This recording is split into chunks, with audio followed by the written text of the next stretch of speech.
Hi everyone, welcome to my YouTube channel. ಇವತ್ತು ನಾನು ಗಟ್ಟಿ ಅವಲಕ್ಕಿ ಮತ್ತು ಪುರಿಯಿಂದ ಚಿತ್ರಾನ್ನ ಮಾಡ್ತಾಯಿದ್ದೀನಿ. ಈ ವಿಡಿಯೋ ಯಾರೆಲ್ಲ ನೋಡ್ತಾ ಇದ್ದೀರಾ ಇನ್ನೂ ಸಬ್ಸ್ಕ್ರೈಬ್ ಆಗಿಲ್ಲ ಅಂದರೆ ಪ್ಲೀಸ್ ಸಬ್ಸ್ಕ್ರೈಬ್ ಆಗಿ, ಇಷ್ಟ ಆದಲ್ಲಿ ಲೈಕ್ ಆ್ಯಂಡ್ ಶೇರ್ ಮಾಡಿ. ನಾನಿಲ್ಲಿ 3 ಈರುಳ್ಳಿನ ಸಣ್ಣ ಕಟ್ ಮಾಡಿ ಇಟ್ಕೊಂಡಿದ್ದೀನಿ, ಮತ್ತು ಕರ್ಬೇವಿನ ಸೊಪ್ಪು ಸಣ್ಣ ಕಟ್ ಮಾಡಿ ಇಟ್ಕೊಂಡಿದ್ದೀನಿ, ಕೊತ್ತಂಬರಿ ಸೊಪ್ಪು ಮತ್ತು 3 ಹಸಿಮೆಣ್ಸಿಕಾಯಿ ತೊಗೊಂಡಿದ್ದೀನಿ. ಇಲ್ಲಿ ನಿಮ್ಗೆ ಖಾರ ಎಷ್ಟು ಬೇಕೋ ಅಷ್ಟು ನೋಡಿ ತೊಗೊಳ್ಳಿ. ನಾನಿಲ್ಲಿ ಪುರಿ ಮತ್ತು ಅವಲಕ್ಕಿನ ಚೆನ್ನಾಗಿ ನೀರಾಗಿ ವಾಶ್ ಮಾಡಿ 2 ನಿಮಿಷ ನೀರು ಇಲ್ದಂಗೆ ಸೋಸ್ಕೊಂಡಿದ್ದೀನಿ. ಮ್ಯಾಂಗೋ ತುರಿದಿಟ್ಕೊಂಡಿದ್ದೀನಿ. ಒಂದು ಕಡಾಯಿಗೆ ಸ್ವಲ್ಪ ಎಣ್ಣೆ, ಸಾಸಿವೆ ಹಾಕ್ಕೊಂಡಿದ್ದೀನಿ.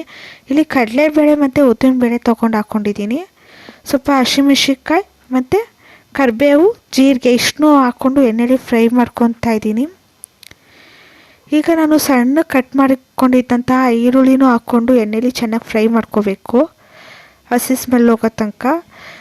ಇಲ್ಲಿ ನಾನು ಮಾವಿನಕಾಯಿ ತುರಿದು ಇಟ್ಕೊಂಡಿದ್ದು ಹಾಕ್ಕೊತಾ ಇದ್ದೀನಿ. ಇಲ್ಲಿ ಲೆಮನ್ ಬೇಕು ಅಂದರೆ ನೀವು ಲೆಮನ್ ಹಾಕ್ಕೋಬೋದು. ನಾನು ಇಲ್ಲಿ ಮ್ಯಾಂಗೋ ಹಾಕ್ಕೊಂಡಿದ್ದೀನಿ.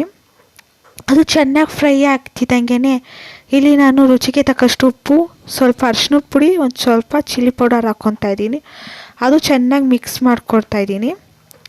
ನಾನಿಲ್ಲಿ ಗಟ್ಟಿ ಅವಲಕ್ಕಿ ತೊಗೊಂಡಿದ್ದೆ, ನೀರಲ್ಲಿ ನೆನೆಸಿಟ್ಟು 1 ನಿಮಿಷ 2 ನಿಮಿಷ ನೆನೆಸಿಟ್ಟು ಅದನ್ನು ನೀರು ಒಂದು ಚೂರು ಇಲ್ದಿದ್ದಂಗೆ ಸೋಸಿಟ್ಕೊಂಡಿದ್ದೆ, ಅದನ್ನು ಮತ್ತು ಪುರಿನೂ. ಈಗ ಅವೆರಡನ್ನೂ ಹಾಕಿ ಚೆನ್ನಾಗಿ ಮಿಕ್ಸ್ ಮಾಡಿ ಇಟ್ಕೊತಾ ಇದ್ದೀನಿ. ಇದು ತುಂಬ ಚೆನ್ನಾಗಿ ಬರುತ್ತೆ, ಟೇಸ್ಟ್ ಮಾತ್ರ. ಮಸಾಲೆ ಎಲ್ಲ ಕಡೆ ಆಗೋಂಗೆ ಮೇಲೆ ಕೆಳಗಡೆ ಮಾಡಿದ್ರೆ ಆಯಿತು. ಈ ಥರ ಚೆನ್ನಾಗಿ ಬರುತ್ತೆ. ಇಲ್ಲಿ ನಾನು ಮೊದಲೇ ಸಣ್ಣ ಕಟ್ ಮಾಡಿ ಇಟ್ಕೊಂಡಿದ್ದಂಥ ಕರಿಬೇವು ಮತ್ತು ಕೊತ್ತಂಬರಿ ಸೊಪ್ಪನ್ನ ಲಾಸ್ಟಲ್ಲಿ ಸೇರಿಸ್ಕೊತಾ ಇದ್ದೀನಿ. Thank you for watching.